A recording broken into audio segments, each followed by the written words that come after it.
یعنی نبی صلی اللہ علیہ وآلہ وسلم کے حوالے سے ہی بیان کیا گیا کہ آپ علیہ السلام بھی رات کو سونے سے پہلے یہ سورت پڑھتے تھے، تو اس کو سپورٹیو یہ روایت بھی ہو جاتی ہے۔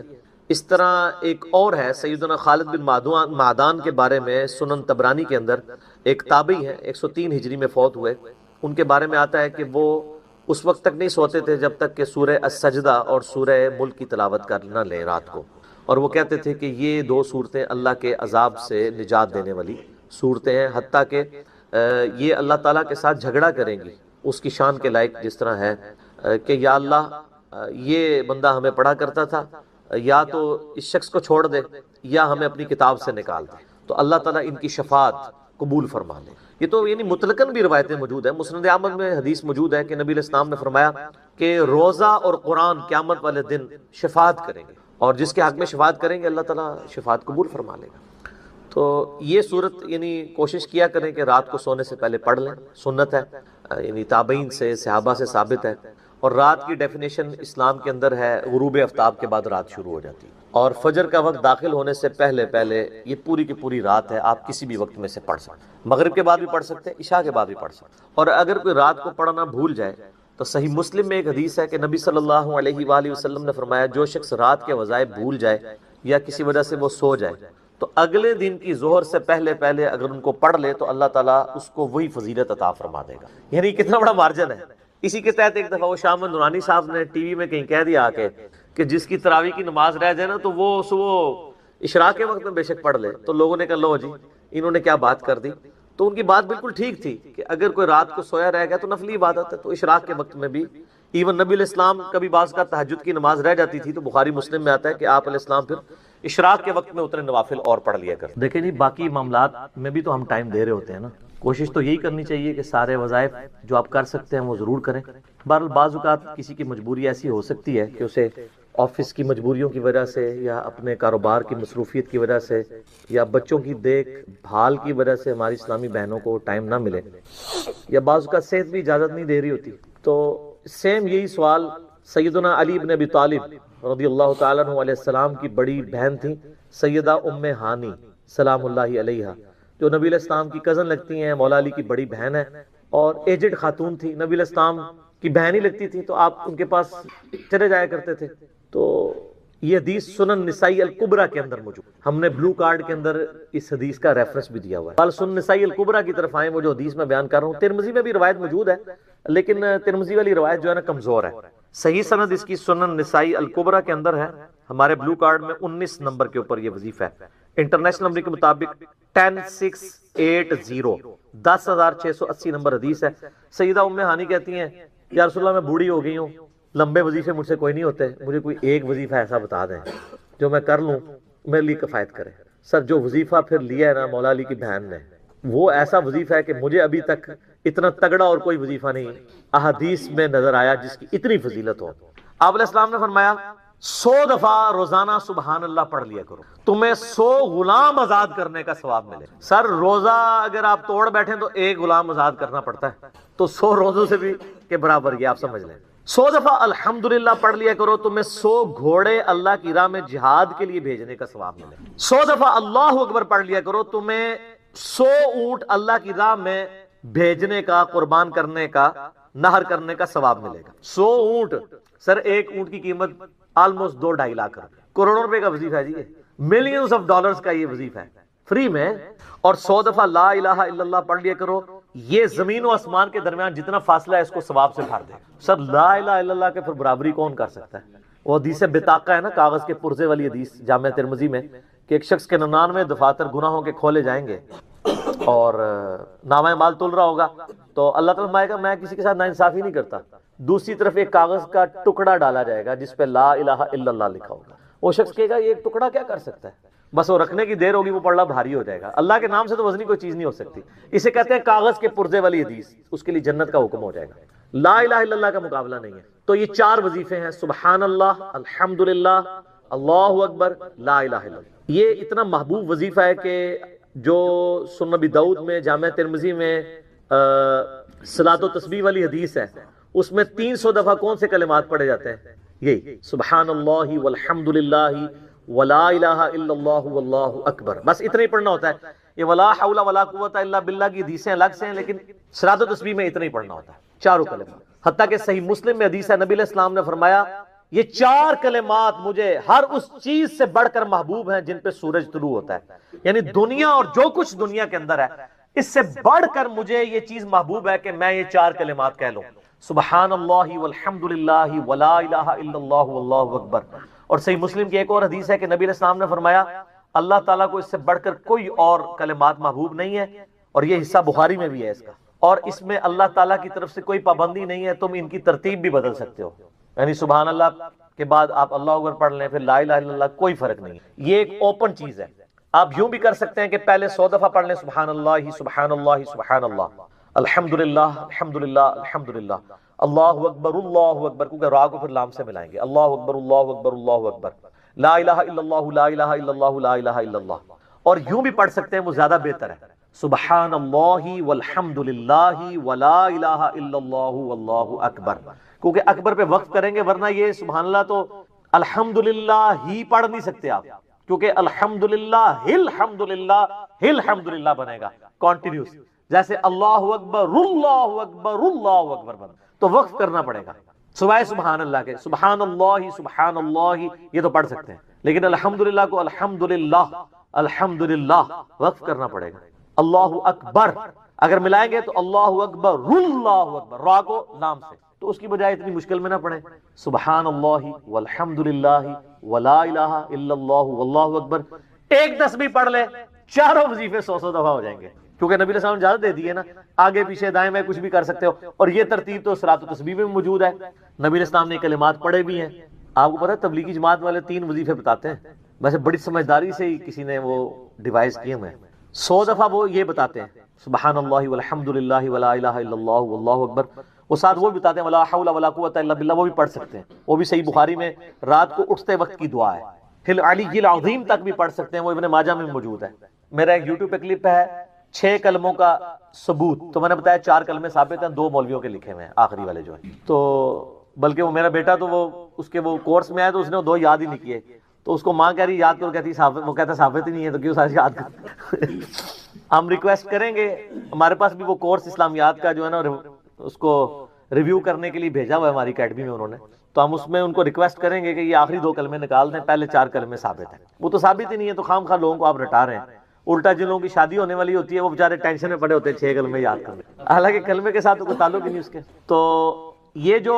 صلاۃ و تسبیح کے اندر بھی پڑھا جاتا ہے، لیکن اس میں لا حول ولا قوت الا باللہ نہیں، وہ تو لادہ سے بخاری مسلم میں حدیث ہے کہ جنت کے خزانوں میں سے ایک خزانہ ہے لا حول ولا قوت الا باللہ، تو آپ پڑھنا چاہتے ہیں ضرور پڑھیں، اس میں وظیفے کے طور پہ آپ پوری تسبیح اس کی پڑھ لیں بے شک۔ تو تبلیغ جماعت والے یہ بتاتے ہیں 100 دفعہ درود شریف بتاتے ہیں اور 100 دفعہ استغفار بتاتے ہیں، بہت انٹلیکچوئل چیز ہے۔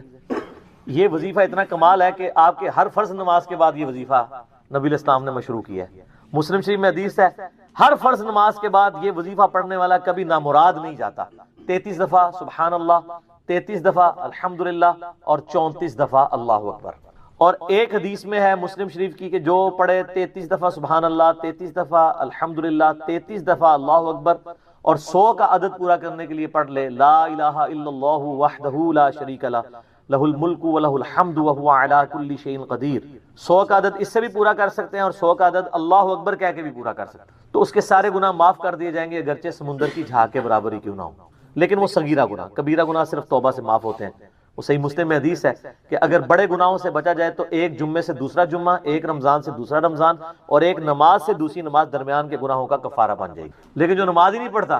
تو جمعہ پڑھتا رہے تو وہ تو بڑے گناہوں سے نہیں بچا ہوا نا۔ مسلم شریف میں حدیث ہے بندے کے کفر اور اسلام کے درمیان فرق نماز ہے، یہ نہ ہوگا ایک رمضان پڑھ لے اگر رمضان کے بھی چلے سارے، نہیں نہ،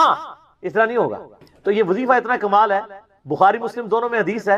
کچھ غریب صحابہ حضور کے پاس ہے، یا رسول اللہ ہر مقابلے میں ہم برابری کر لیتے ہیں امیر اصحاب کی، وہ روزے رکھتے ہیں ہم بھی روزے رکھ لیتے ہیں، وہ نمازیں پڑھتے ہیں ہم بھی نمازیں پڑھ لیتے ہیں، وہ جہاد کرتے ہیں ہم بھی جہاد کر لیتے ہیں، ایک معاملے میں آ کے ہم مارے جاتے ہیں، قرآن میں بار بار ہے اللہ کی راہ میں خرچ کرو، ہم تو خود ہی غریب ہیں، تو آپ ہمیں کوئی اس کا حل تجویز کریں۔ تو آپ فرمایا میں تمہیں ایک ایسی چیز بتاتا ہوں کہ تم ان کی برابری کر لو گے، تم ہر فرض نماز کے بعد 33 دفعہ سبحان اللہ، 33 دفعہ الحمدللہ، 34 دفعہ اللہ اکبر پڑھ لیا کرو۔ یہ بخاری مسلم دونوں میں۔ کچھ دنوں کے بعد پھر وہ حاضر ہوئے، یا رسول اللہ وہ تو امیر صحابہ کو بھی پتہ چل گیا، وہ بھی یہی کچھ پڑھ رہے ہیں، اب ہم کیا کریں؟ تو اسی تک لو جناب، تسی گرین کارڈ دے تے بلو کارڈ دے چکر پہ ہو،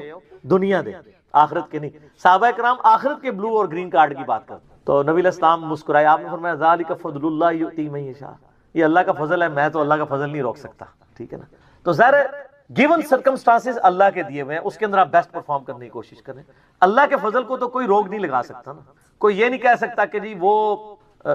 یعنی تیرے ہوتے جنم لیا ہوتا کیوں نہیں ہوا، ہو سکتا ہے ابو جہل ہی ہوتا، تو جس حال میں اللہ نے رکھا ہے اسی کو آپ بہتر سمجھیں۔ تو اس طرح کی کئی احادیث ہیں جو ان وظیفوں کو سپورٹ۔ اچھا، مسلم شریف میں ایک حدیث میں یہ بھی آیا کہ 10 دفعہ سبحان اللہ، 10 دفعہ الحمدللہ اور 10 دفعہ اللہ اکبر۔ اگر کسی کے پاس ٹائم تھوڑا ہے نا تو فرض نماز کے بعد یہ بھی پڑھ سکتے ہیں، 10 دفعہ بھی وظیفہ یہ والا کیا جا سکتا ہے۔ ایک بڑی رکت انگیز حدیث ہمارے یوسف بھائی نے اس پہ کلپ بھی بنایا ہے، صفین کی راتوں میں، بخاری مسلم دونوں میں حدیث ہے۔ مولا علی علیہ السلام خود روایت کر رہے ہیں، وہ کہتے ہیں کہ نبی علیہ السلام کو جب اللہ نے کشادگی دی، کچھ غلام آپ کو گفٹ ملے، تو میں نے فاطمہ سے کہا کہ تم پورا دن گھر کی صفائی کرتی ہو، چکی چلاتی ہو، اس کی وجہ سے ان کے ہاتھ پہ بھی نشان بن گئے تھے، اس طریقے سے سامان اٹھا کے لاتی تھی تو وہ رسی کے نشان یہاں پڑے ہوئے تھے۔ تو نبی علیہ السلام سے جا کے جو ہے وہ ایک غلام ڈیمانڈ کر لیتے ہیں جو ہمیں ذرا ہیلپ آؤٹ کر دے گا، جب سب کو مل رہا ہے تو ہمیں بھی مل جائے گا۔ تو سیدہ فاطمہ حاضر ہوئی، یہ حدیث بخاری میں بھی ہے، مسلم میں بھی۔ تو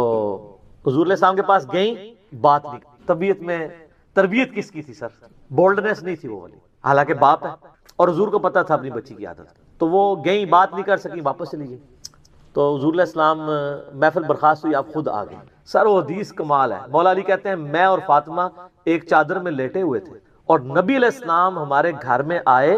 اور پاؤں کی جانب سے نبی علیہ السلام ہمارے بستر میں داخل ہوئے، حتیٰ کہ آپ کے پاؤں کی ٹھنڈک ہم نے اپنے سینے پہ محسوس، یعنی حضور علیہ السلام نے پاؤں کی جانب سے اپنے پاؤں انٹر کیے اور وہ پاؤں سیدہ فاطمہ اور مولا علی کے سینے تک پہنچ گئے، تو انہوں نے ان کو سینے سے لگا لیا۔ سر یہ فرینکنس کسی صحابی کو نصیب ہو سکتی؟ تو آپ نے فرمایا وہ فاطمہ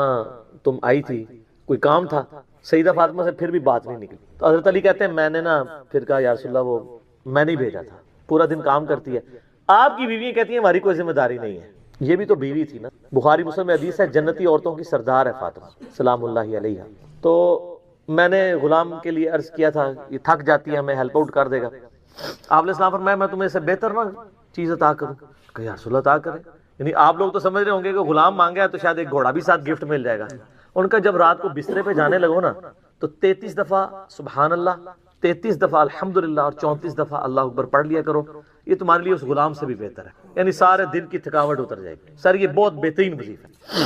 تو اچھا یہ حدیث مولا علی پوری زندگی سنایا کرتے تھے، کیونکہ حضرت فاطمہ اور مولا علی کی ایک محبت بڑی مثالی تھی۔ پھر لوگ بھی جو ہے نا وہ مولا علی سے پوچھا کرتے تھے وہ فاطمہ والی حدیث، تسبیح فاطمہ، اسے تسبیح فاطمہ اس لیے کہا جاتا ہے۔ تو یہ حدیث جب بیان کی مولا علی نے تو آگے نے تابعی نے پوچھ لیا، بخاری مسلم دونوں میں ہے کہ حضرت علی کہتے ہیں کہ وہ دن ہے آج کا دن ہے، میں نے کبھی یہ وظیفہ چھوڑا نہیں ہے۔ سر استقامت تو خود مل جاتی ہے، جس کے بسترے میں جا کے نبی علیہ السلام وظیفہ سکھا رہے ہوں تو وہ پوری زندگی اس واقعے کو کبھی بھول سکتا ہے کہ مجھے خود آ کے میرے بسترے میں آ کے، اور حتیٰ کہ آپ کے قدم مبارک میرے سینے سے لگے تھے، اس حال میں حضور نے مجھے یہ تحفہ دیا ہے، وہ تحفہ کوئی بھلا سکتا ہے؟ تو تابعی نے کہا کہ مولا علی سے کہا کہ کیا جنگ صفین کی راتوں میں بھی آپ یہ وظیفہ پڑھا کرتے تھے جب مسلمانوں پہ اتنا مشکل وقت تھا، آپ میدان جنگ میں تھے؟ آپ دیکھیں 30 سال کے بعد مولا علی کو تلوار دوبارہ اٹھانا پڑی اسلامی نظام کو بچانے کی۔ تو مولا نے کہا ہاں صفین کی راتوں میں بھی میں نے کبھی یہ وظیفہ نہیں چھوڑا۔ تو اس پہ وہ کلپ بنایا تھا صفین کی راتوں میں، یہ اتنا کمال کا وظیفہ۔ اللہ تعالیٰ ہمیں اس وظیفے پہ استقامت دے، اور کچھ نہ کر سکیں یہ ضرور کیا کریں۔ بخاری مسلم میں حدیث ہے، عائشہ کہتی ہیں نبی علیہ السلام نے فرمایا کہ اللہ تعالیٰ کو سب سے بڑھ کر محبوب عمل وہ ہے جو مستقل مزاجی سے کیا جائے، خواہ تھوڑا ہی کیوں نہ ہو، بنسبت اس عمل کے جو بہت زیادہ ہو لیکن مستقل مزاجی سے نہ ہو۔ ایک بندہ ایک دن 1000 دفعہ سبحان اللہ پڑھتا ہے، اگلے دن 10 دفعہ پڑھتا ہے، اس سے بہتر روزانہ ہی 10 دفعہ پڑھ لیں۔ تو یہ وظیفہ 100 دفعہ پڑھنے کے لیے کوئی زیادہ ٹائم ریکوائرڈ نہیں ہوتا۔ آپ روٹین میں ہیں، آپ پاس دونوں آپشن ہیں، الگ الگ کر کے پڑھ لیں تب بھی ٹھیک ہے، ایک ہی دفعہ میں پڑھ لیں سبحان اللہ والحمدللہ ولا الہ الا اللہ واللہ اکبر تب بھی درست۔ اور فرض نماز کے بعد تو اور کوئی وظیفہ، ایک آیت الکرسی والا وظیفہ اور یہ تسبیح فاطمہ والا وظیفہ اور تکبیر بلند کرنا، استغفار پڑھنا، اللہم انت السلام منک السلام، سارے اذکار اس میں لکھے ہوئے ہیں، چند ایک وظائف تو ضرور پڑھیں کہ آپ صلی اللہ علیہ وسلم نے فرمایا 10 دفعہ جو یہ کلمات پڑھ لے صبح کے وقت اور 10 دفعہ شام کے وقت، اگر یہ صبح 10 دفعہ پڑھ لے تو 4 غلام حضرت اسماعیل علیہ السلام کی اولاد سے آزاد کرنے کا ثواب، اور دن رات میں ہر خطرناک چیز اور شیطان کے خلاف قلعہ ہو جائیں گے یہ کلمات، اور بڑے آسان ہیں۔ لا الہ الا اللہ وحدہ لا شریک لہ لہ الملک ولہ الحمد وہو علی کل شیء قدیر۔ کوئی مشکل ہے؟ 10 دفعہ صبح، 10 دفعہ آپ نے شام کو پڑھنا ہے یہ کلمات۔ اچھا، چوتھا وظیفہ سیکنڈ لاسٹ زبردست ہے، جامعہ ترمذی میں 3388، سنن ابی داؤد میں 5088، کہ آپ صلی اللہ علیہ وسلم نے فرمایا کہ جو شخص صبح کے وقت یہ کلمات 3 دفعہ صرف پڑھ لے تو شام تک کوئی ناگہانی آفت اور مصیبت اسے نہیں آئے گی، اور جو شام کو 3 دفعہ پڑھ لے صبح تک نہیں آئے گی۔ بسم اللہ الذی لا یضر مع اسمہ شیء فی الارض ولا فی السماء وہو السمیع العلیم، اللہ کے نام کے ساتھ کہ جس کے نام کی برکت سے زمین و آسمان میں کوئی چیز نقصان نہیں پہنچا سکتی، وہی سننے والا اور علم رکھنے والا ہے۔ یہ آپ شام کو پڑھ لیں صبح تک اللہ کی حفاظت میں، صبح پڑھ لیں شام تک، شیطان کے خلاف قلعہ ہیں یہ الفاظ الحمدللہ۔ اور یہ حدیث بڑی زبردست ہے، ترمذی اور ابو داؤد میں آگے بھی الفاظ چلتے ہیں اس حدیث میں، کہ یہ حدیث پتہ کس نے بیان کی؟ حضرت عثمان غنی کا بیٹا تھا ابان بن عثمان، اس نے یہ حدیث بیان کی ایک تبع تابعی کو۔ تو اس تبع تابعی نے جب یہ حدیث سنی تو بڑے غور سے ابان کو دیکھا، کیونکہ حضرت ابان جو تھے رحمہ اللہ ان پہ فالج کا اٹیک ہوا تھا، ان کے جسم پہ راشا تھا۔ تو انہوں نے کہا یہ حضرت مجھے تو وظیفہ بتا رہے ہیں، خود تو اتنی بڑی مصیبت میں پڑے ہوئے ہیں کہ ان کے اوپر فالج گر گیا ہوا ہے، ٹھیک ہے؟ تو حضرت ابان نے فرمایا اللہ کی قسم میں نے عثمان اپنے باپ پر جھوٹ نہیں باندھا، یہ وظیفہ جو تمہیں بتا رہا ہوں جس دن مجھ پر یہ فالج کا اٹیک ہوا اس دن میں یہ صبح وظیفہ پڑھنا بھول گیا تھا، اس لیے تم پر یہ مجھ پر ناگہانی آفت دیکھ رہے ہو کہ میں خود بھول گیا تھا بسم اللہ الذی لا یضر پڑھنا۔ آپ یقین دیکھیں ان کا کتنا لوگ کہتے ہیں میں وظیفہ نہیں پڑھا اس واسطے میں نے کام پہ گیا۔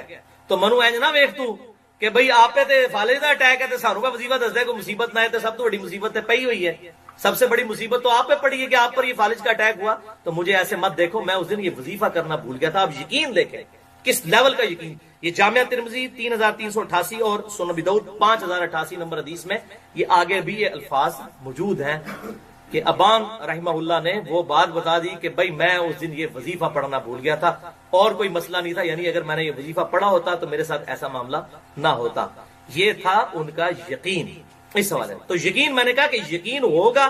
تب وظیفہ رنگ لائے گا، ادروائز اگر یقین نہیں ہوگا پھر وظیفہ بھی کوئی کام کرنے والا نہیں ہے۔ دوسرا وظیفہ صحیح بخاری میں حدیث ہے کہ آپ صلی اللہ علیہ وسلم نے ارشاد فرمایا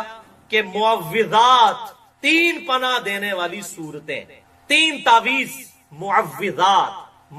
ایک ہے معوذتین وہ 2 بن جاتے ہیں، قل اعوذ برب الفلق اور قل اعوذ برب الناس، لیکن یہاں الفاظ ہیں بخاری میں معوذات 3 پناہ دینے والی صورتیں۔ یہ اگر کوئی پڑھ لے تو یہ 3 صورتیں شیطان، جنات اور جادو کے خلاف اللہ کی پناہ میں آنے کا ذریعہ ہے۔ یہ تعویذ ہیں یہ 3 صورت، اور بخاری میں 5017 نمبر حدیث اسی کانٹیکسٹ میں موجود ہے کہ آپ صلی اللہ علیہ وسلم معوذات رات کو سونے سے پہلے 3 دفعہ پڑھتے تھے، 3 دفعہ سورہ اخلاص، 3 دفعہ سورۃ الفلق اور 3 دفعہ سورۃ الناس، آخری 3 صورتیں معوذات 3 پناہ دینے والی 3 تعویذ، 3 تعویذ پڑھ کے 3 دفعہ آپ صلی اللہ علیہ وسلم ہاتھوں کو پھونک کے اپنے پورے جسم پہ جہاں تک ہاتھ پہنچتا تھا آپ صلی اللہ علیہ وسلم دم کیا کرتے تھے۔ یہ ہے سنت، دم کو بھی ہم مانتے ہیں۔ اور قربان جب حضرت عائشہ کے الفاظ ہیں اسی حدیث میں کہ جب حضور بیمار ہو گئے تو میں یہ صورتیں پڑھا کرتی تھی،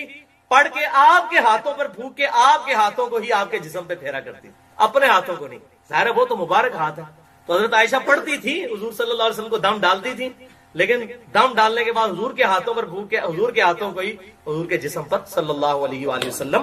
پھیرا کرتی تھی۔ تو یہ بہترین تعویذ ہے، قل هو اللہ احد اور قل اعوذ برب الفلق اور قل اعوذ برب الناس، یہ پڑھ کر پھونکے، یہ ہمارے ان اذکار میں موجود ہے۔ دوسرا وظیفہ ہے۔ تیسرا وظیفہ آیت الکرسی کا وظیفہ، سورۃ البقرہ کی آیت نمبر 255، جس کے بارے میں صحیح بخاری میں انٹرنیشنل نمبر کے مطابق 2311 نمبر حدیث ہے کہ آپ صلی اللہ علیہ وسلم نے اس بات کو انڈورس کیا جب شیطان انسانی شکل میں حضرت ابو ہریرہ کے پاس آیا رضی اللہ تعالی عنہ، بڑی ڈیٹیل حدیث ہے، اینڈ پہ اس نے ایک وظیفہ بتایا حضرت ابو ہریرہ کو اور کہا کہ اے ابو ہریرہ اگر تم رات کو سونے سے پہلے آیت الکرسی سورۃ البقرہ کی آیت نمبر 255 پڑھ لو گے، اللہ لا الہ الا هو الحی القیوم وهو العلی العظیم تک، تو پوری رات اللہ تعالیٰ کی طرف سے ایک فرشتہ تمہاری حفاظت پر مامور ہو جائے گا۔ تو یہ شیطان نے وظیفہ دیا اور اپنی جان چھڑائی، تو آپ صلی اللہ علیہ وسلم کی خدمت میں حضرت ابو ہریرہ آئے تو آپ صلی اللہ علیہ وسلم نے فرمایا کہ وہ ہے تو جھوٹا تھا، انسانی شکل میں آیا، وہ شیطان تھا ابو ہریرہ، تجھے پتہ نہیں چلا لیکن بات اس نے سچی کی۔ تو یہ پہلا وظیفہ ہے کہ آیت الکرسی رات کو پڑھیں، انشاءاللہ صبح تک حفاظت ہوگی۔ ویسے آپ نے فجر کے بعد بھی ایک دفعہ پڑھ لیا تب بھی ٹھیک ہے، وہ سنن نسائی الکبریٰ کے اندر صحیح سند کے